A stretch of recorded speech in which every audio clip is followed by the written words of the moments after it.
The sun rises over the Bay of Naples. It is a morning like any other in Pompeii. The year is 79 AD, and for 20,000 souls sleeping in this prosperous Roman city, this dawn will be their last. In wealthy homes along Via dell'Abbondanza, servants light oil lamps. In modest apartments, families stir beneath woolen blankets. The mountain that looms above them is covered with grapevines. No one suspects it is a volcano. For 4 days, small earthquakes have shaken the region, but tremors are common here. 17 years ago, a massive quake damaged the city. The people rebuilt. They always rebuild. This is home. The Forum awakens. Merchants prepare their stalls beneath the Temple of Jupiter. The smell of fresh bread drifts from the 31 bakeries scattered throughout the city. Pompeii is wealthy, vibrant, alive, a jewel of the Roman Empire. At the Stabian baths, furnaces are lit. Soon, citizens will gather to bathe, to gossip, to conduct business in warm pools and steam rooms. The baths are the heart of social life in Rome. In the House of the Faun, the largest private residence in Pompeii, a bronze statue dances forever in the morning light. Its owner is one of the wealthiest magistrates in the city. Today, he will lose everything. Throughout the city, children are waking. In households rich and poor, they are learning Latin, playing with dice and dolls, dreaming of futures that will never come. Pompeii has no idea what approaches from below. Beneath the peaceful vineyards of Mount Vesuvius, pressure has been building for centuries. Magma rises through ancient rock. In just a few hours, this sleeping giant will awaken, and nothing will ever be the same. By mid-morning, Pompeii throbs with life. This is one of the most sophisticated cities in the Roman world. An aqueduct brings fresh water to public fountains, private homes, and the famous baths. Nearly 100 thermopolia, ancient fast food counters, serve hot meals to workers and travelers. Their painted signs advertise wine, bread, and stews kept warm in terracotta pots embedded in stone counters. At the amphitheater, workers prepare for the next gladiatorial games. 20 years ago, a riot between Pompeian and Nuceran fans caused Emperor Nero to ban the games. They have only recently resumed. The Temple of Apollo stands as it has for centuries. Roman gods have replaced Greek ones, but the people still pray for protection, for prosperity, for good fortune. Their prayers will go unanswered today. In the Macellum, the great food market, vendors sell fish from the bay, meat from local farms, exotic spices from across the empire. The Roman economy stretches from Britain to Egypt. The wealthy display their status through magnificent homes. Frescoed walls depict mythological scenes in vivid reds, yellows, and blues. Mosaic floors tell stories in millions of tiny colored stones. Art is everywhere. But Pompeii is not just a city of the wealthy. Slaves make up perhaps a third of the population. They cook, clean, carry water, and serve their masters. Their stories, too, will be frozen in time. Recent DNA analysis reveals Pompeii's population was remarkably diverse. Genetic evidence shows ancestry from across the Eastern Mediterranean, a true melting pot of the Roman world. This was a city of immigrants, of opportunity, of dreams. For generations, the people of Pompeii have lived in the shadow of Vesuvius. They call it simply the mountain.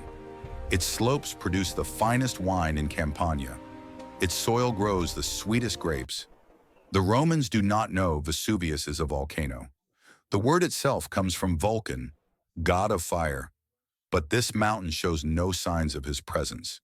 It has been silent for 800 years. In 62 AD, a devastating earthquake struck the region. Buildings collapsed. People died. The survivors blamed angry gods, not the mountain. They rebuilt stronger than before. Pompeii recovered. Pompeii always recovered, until today. Some buildings still show scaffolding from ongoing repairs. The central baths remain unfinished after 17 years. Workers continue their labor this morning, unaware they are racing against time. The clock is already ticking. The morning passes peacefully. Citizens conduct business. Children attend lessons. Lovers meet in garden courtyards. Small tremors shake the ground. Stronger than yesterday, but nothing alarming. Life continues. It always has. Across the bay at Misenum, a young man named Pliny studies with his uncle, the famous naturalist. He will later write the only eyewitness account of what is about to happen. His words survive today. It is approaching noon. In households throughout Pompeii, families are finishing their morning meals. Bread and cheese, olives and fruit. The midday siesta will soon begin. But today there will be no rest. Deep beneath Vesuvius, superheated rock has pushed to the breaking point. The plug of solidified stone that has sealed the crater for centuries is about to shatter. In moments, the world will change forever. 1 o'clock in the afternoon, a deafening roar splits the sky. Mount Vesuvius explodes with the force of 100,000 nuclear bombs. A column of ash and pumice shoots 15 miles into the stratosphere. Pliny the Younger will later describe it. A cloud was ascending, the appearance of which I cannot give you a more exact description than by likening it to that of a pine tree. The umbrella pine of death. In Pompeii, panic erupts. Citizens pour into the streets, staring in disbelief at the black cloud spreading across the sky. Some run immediately, others freeze. Many return home to gather valuables. Fatal mistakes begin. Within minutes, pumice stones begin to rain from the sky. Small at first, like hail, then larger, the size of fists. They fall at 15 centimeters per hour, quickly burying the streets in white volcanic rock. Daylight vanishes. The ash cloud has spread across the sky, plunging Pompeii into premature night. Citizens light torches and oil lamps. Cries echo through the darkness. Children call for parents. Parents call for children. The city gates clog with fleeing citizens. Carts overturn, blocking escape routes. Those who left immediately have the best chance. Those who hesitated find themselves trapped as pumice piles higher and higher outside their doors. Inside homes, ceilings groan under the weight of falling debris, then collapse. The pumice accumulates faster than anyone expected, 3 meters by nightfall. Buildings that survived the great earthquake now crumble into rubble. Yet the volcano is not finished. This is only the first phase. For the next 12 hours, Vesuvius will continue to rain destruction, and then will come something far worse. The killing wave approaches. The night brings no relief. Earthquakes shake the buried city. The ground heaves and cracks. At Misenum, young Pliny watches flames flickering on the distant mountain. He writes, "Darkness came, not like a moonless night, but deeper." In Pompeii, survivors huddle in cellars and strong rooms. They cover their mouths with cloth, breathing through the sulfurous air. Some 2,000 people remain in the city. They believe the worst has passed. They are wrong. Across the bay, Pliny's uncle, the great naturalist, sails toward the danger. Admiral of the Roman fleet, he launches a rescue mission. His curiosity as a scientist drives him forward. He will not return alive. At Herculaneum, 3 miles closer to the volcano, hundreds shelter in boathouses by the sea. They wait for rescue ships that cannot approach the ash-choked harbor, trapped between the mountain and the water. As dawn approaches, the pumice fall begins to ease. Some survivors emerge from shelter. They see destruction everywhere, but hope rises with the coming light. Perhaps the mountain has exhausted its fury. Perhaps it is over.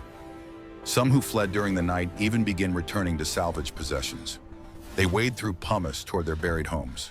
The mountain has fallen silent, but deep inside, something far deadlier is building. The column is collapsing. At approximately 1 in the morning, 12 hours after the eruption began, the towering column of ash and debris has grown too heavy. 20 miles high, it can no longer support itself. It begins to fall. When the column collapses, it creates a pyroclastic surge, a superheated avalanche of gas, ash, and rock traveling at over 200 miles per hour. Temperature, 300 degrees Celsius. Nothing in its path can survive. Why did they stay?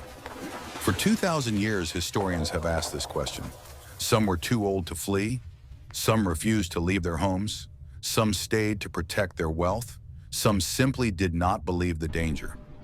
In the House of the Golden Bracelet, someone clutches a child against their chest.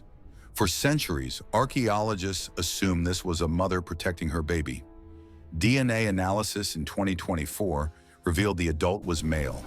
2 figures embrace in the house of the Cryptoporticus. They were called the sisters or the lovers, romantic interpretations that endured for generations. DNA proves both were adult males. Their true relationship remains a mystery. 4 people sheltered beneath a staircase.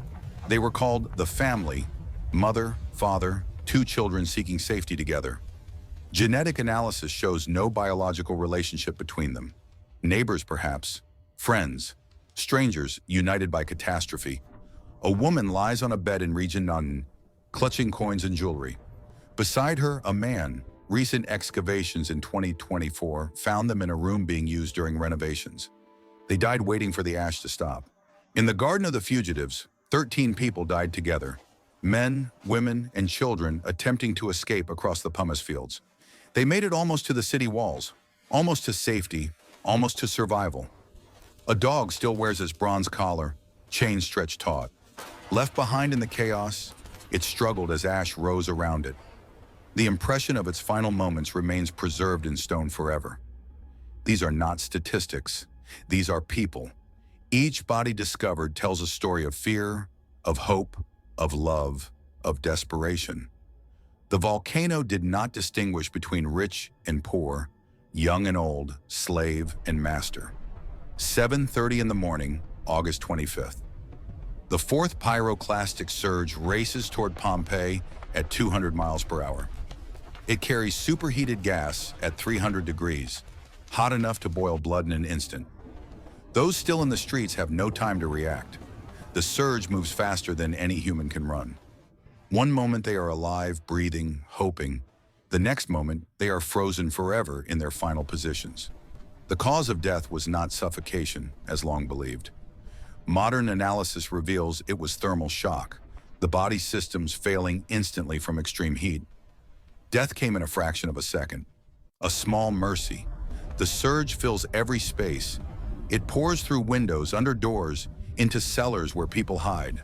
The stone walls that survivors thought would protect them become ovens. Inside the strongest buildings, temperatures reach unbearable levels instantly. At Herculaneum, the surge reaches the boathouses where hundreds still wait for rescue. In an instant, every person in those arched chambers dies. Their skeletons will be discovered nearly 2,000 years later. Pliny the Elder dies on the shore at Stabiae, overcome by volcanic gases. His nephew will immortalize him as a hero who gave his life trying to save others. The scientist who sailed toward the fire, not away. More surges follow, 5, 6, 7 waves of death. Each one buries the city deeper. By the time the volcano finally exhausts itself, Pompeii lies beneath 20 feet of ash and pumice, a city erased from the earth. When the sun finally rises on August 26th, there is nothing to see. Where a prosperous city stood just 2 days before, there is only a gray wasteland. Pompeii has vanished. The mountain has won. The bodies decomposed within their cocoons of ash, leaving only bones and empty spaces where flesh had been. The volcanic debris hardened like concrete around these voids, preserving perfect impressions of the victims' final moments. 17 centuries passed. The city slept beneath farmland and forests.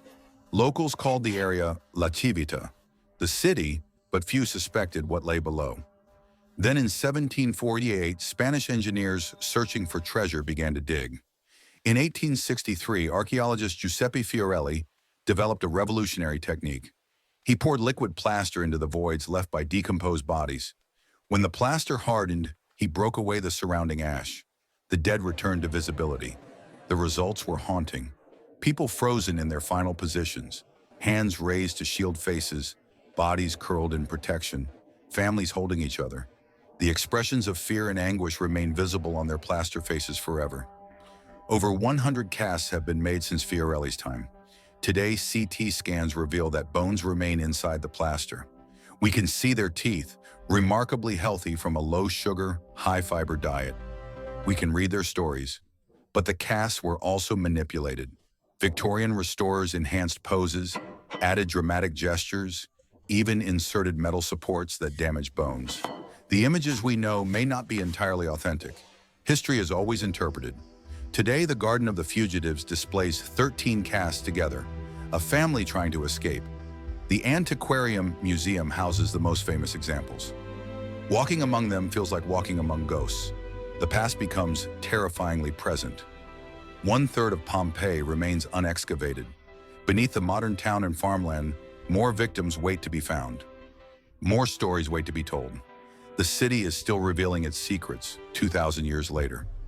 In November 2024, scientists published groundbreaking research. By extracting ancient DNA from bone fragments within the plaster casts, they could finally answer questions archaeologists had debated for generations. The results were not what anyone expected. The person wearing the golden bracelet, long assumed female because of the jewelry, was male. In a disaster, you grab what is most valuable, not what matches your gender. Assumptions about Roman gender roles collapsed. The genetic data revealed something else remarkable. Pompeii's population was far more diverse than the white marble statues might suggest. Ancestry traced primarily to the Eastern Mediterranean: Greeks, Syrians, Anatolians, Egyptians. A true melting pot. One research team member stated, "Our findings challenge traditional gender and familial assumptions. Modern assumptions about gendered behaviors may not be reliable lenses through which to view data from the past." Science forces us to question everything. The stories we told about these victims were projections of our own assumptions. The mother protecting her child, not a mother. The sisters embracing, not sisters. The family under the stairs, not a family. We saw ourselves. But does this diminish the tragedy? A man carrying a child he may not have been related to. Two friends holding each other as death approached. Strangers becoming family in their final moments. Perhaps these stories are more moving. The DNA research continues. Each discovery adds new understanding of who lived in Pompeii, where they came from, how they were connected. The victims are no longer anonymous. They are becoming real people again. Gabriel Suchtriegel, director of the Pompeii Archaeological Park, calls it a genetic photo of a Roman city from 2,000 years ago. For the first time, we can truly see who these people were. Science has given them back their identities. Today, 3 million people visit Pompeii every year. They walk the same stone streets that Roman feet once walked. They stand in homes where families laughed and loved and lived. The city is alive again with human presence. Mount Vesuvius still looms over the bay. It has erupted many times since 79 AD, most recently in 1944. Today, 3 million people live in its danger zone. The mountain that destroyed Pompeii is still very much alive. Scientists monitor Vesuvius constantly. They measure ground swelling, gas emissions, seismic activity. Emergency evacuation plans exist for hundreds of thousands. The lessons of Pompeii have taught us to watch, to prepare, to respect nature's power. But Pompeii's true gift to us is not a warning about volcanoes. It is a window into ordinary life. How people ate, worked, loved, worshipped, played. No other ancient city offers such an intimate portrait of daily existence.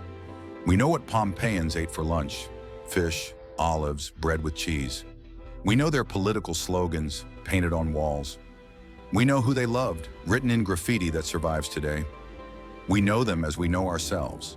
The eruption that killed them preserved them. The ash that buried their city protected it from time, from weather, from looters. Pompeii's tragedy became humanity's treasure, a gift from the dead to the living, across 2,000 years. On that final morning, 20,000 people woke to an ordinary day. They had plans, dreams, worries, hopes. They did not know it would be their last. None of us ever do. This is what Pompeii teaches. This was Pompeii. This was their last morning. And now their story is part of our story. Forever. The city sleeps no more. Thanks to those who remember, Pompeii will never die again.